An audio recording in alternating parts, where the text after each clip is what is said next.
Welcome to the Automated Daily Space News Edition, the podcast created by generative AI. Today, a black hole jet appears to be stirring a neighboring galaxy so violently that new stars may never get the chance to form.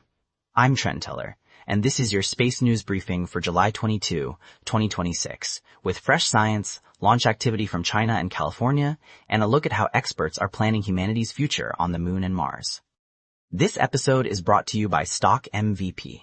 Stock MVP helps you invest like the pros using data-driven insights. Find the link in the episode notes. Our first story comes from the early universe, where astronomers using NASA's Chandra X-ray Observatory have found what looks like a striking case of black hole feedback in action. A distant, oddly shaped galaxy nicknamed the Red Potato is surrounded by gas that should be cooling into new stars, but instead, that gas appears hot, turbulent, and unsettled.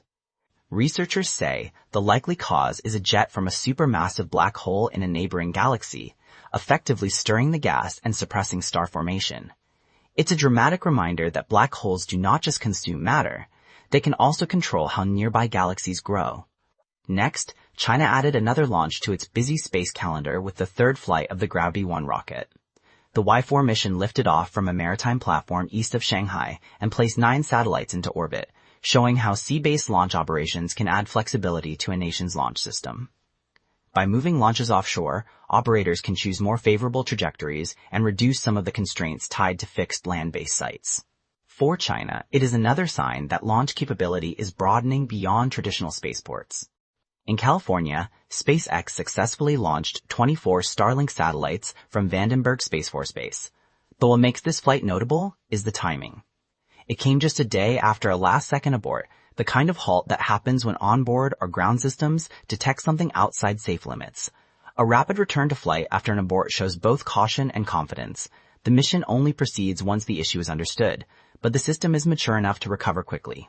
It's a good example of how modern commercial launch operations balance speed with safety. Finally, in Houston, the Humans to the Moon and Mars Summit has begun at Rice University. The 3-day event brings together experts from across the space world to talk about what it will take to move from short missions to a sustained human presence beyond Earth. That includes lunar infrastructure, Mars planning, partnerships, and the policies needed to support long-term exploration. It is a quieter story than a rocket launch, but these strategy meetings help shape the missions and settlements that may define the next era of human spaceflight. Thanks to our sponsor, Consensus. Consensus uses AI to help you find and understand research papers, and you can get a free month. Find the link in the episode notes. That's all for today's Space News edition of the Automated Daily. From black hole jets to sea launches, Starlink flights, and plans for humans beyond Earth, it's been a busy day across the space world. Thanks for listening, and we'll be back with more tomorrow.